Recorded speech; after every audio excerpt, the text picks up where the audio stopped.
Did you ever feel like people weren't listening when you talk? Here's some things to be able to ask yourself when you don't think that people are really listening to you.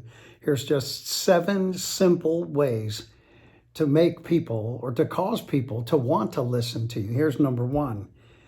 Have you been checking the tone with which you're speaking?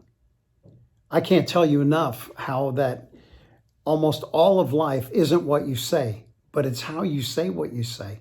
It's how you sound. It's your body, your body movement. It's your body language. It's all of those things. Are you checking the tone that you speak to other people with?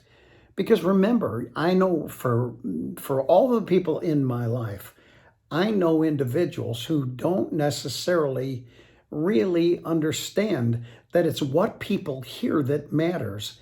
It's not what they have to say.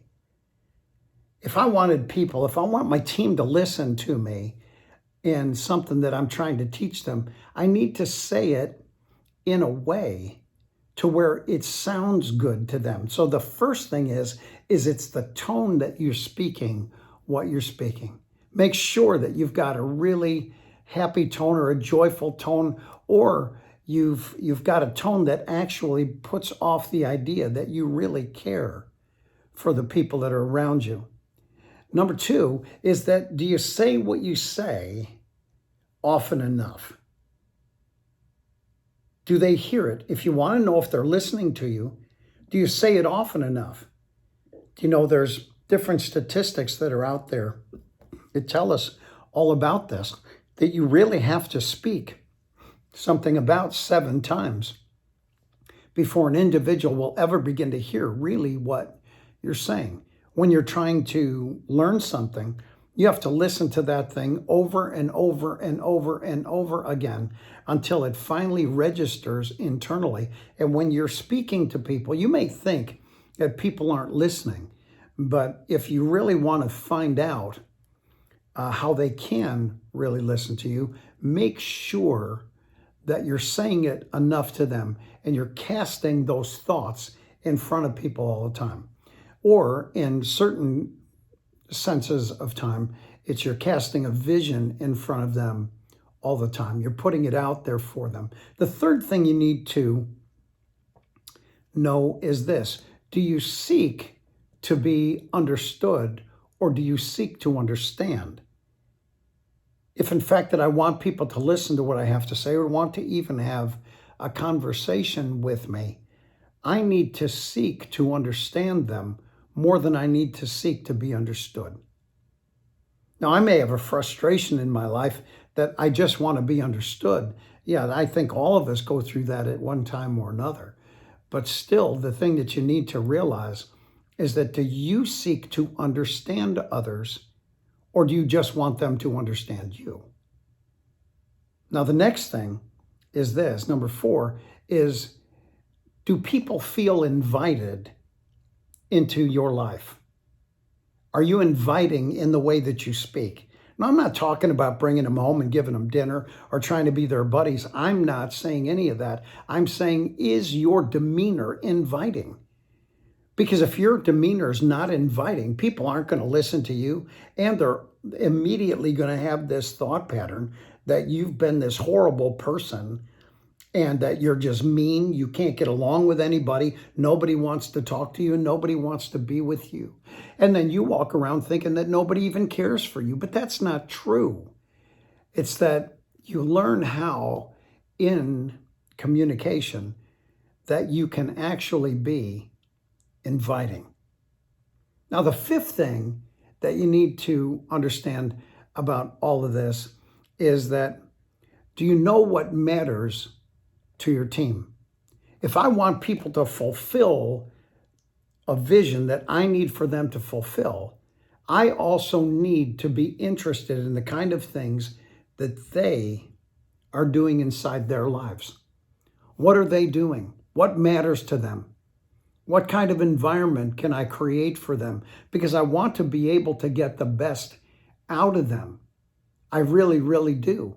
We have to make, instead of waiting until you get to the place to where a relationship is tremendously strained, And when it gets strained, then all of a sudden you begin to make compromises in order to be able to keep the people around you that you have in the workplace in most cases. Before that ever happens, how would it be if you actually, from the beginning, began to care about what matters to them? You have to know that. I mean, I'm not saying it needs to be your life's mission, making sure that everyone else gets their vision met. But what you need to do is you need to know what matters to them. Because when you know what matters to them, you're going to be able to expect to receive back from them the kind of performance in life, in business, with friends, at home, with people, in marriage. If you care what matters to someone else, they will care about what happens inside of you. Number 6 is, do you have credibility? It takes time for us to gain the credibility of other people. There are times when you need to be quiet, and then there are times that you need to speak. There are just times for all of that, and it takes time to build credibility, the same way as it takes time for you to build your credit. If your credit's been messed up for one silly reason or another, it may take you a year.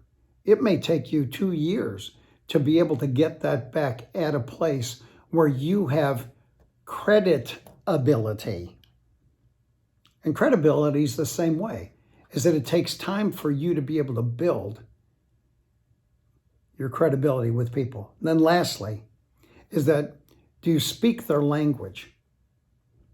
Because we're separated by a common language all the time.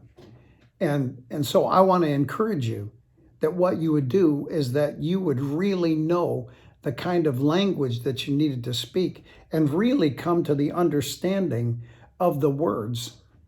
I've even noticed that, even with people around me, that they're saying a different word, or they're saying the same words I would say, but they're meaning something completely different. Do you know the language of the people that are around you because of the different generations that they're in? If I want someone from a younger generation in my life, I'm going to need to know their buzzwords. I'm going to need to know the latest thing in the Urban Dictionary. I'm going to need to know what people actually mean and what they consider the communication to come from someone who's really not in their age group.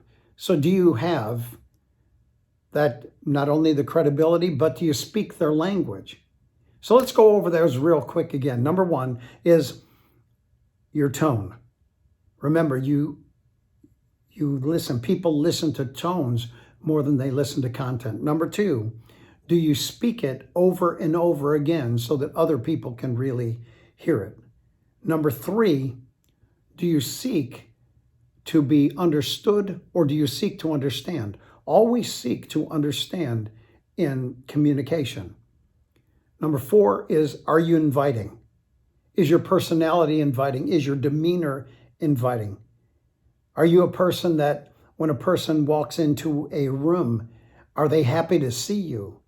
Or are they really tense when they come into your presence? Number 5 is, know what matters to those around you. Know what really matters. Number 6, credibility. Take the time to gain credibility with people. And then number 7, lastly, is that you need to know how to speak their language. The 7 questions to ask yourself when you want better communication.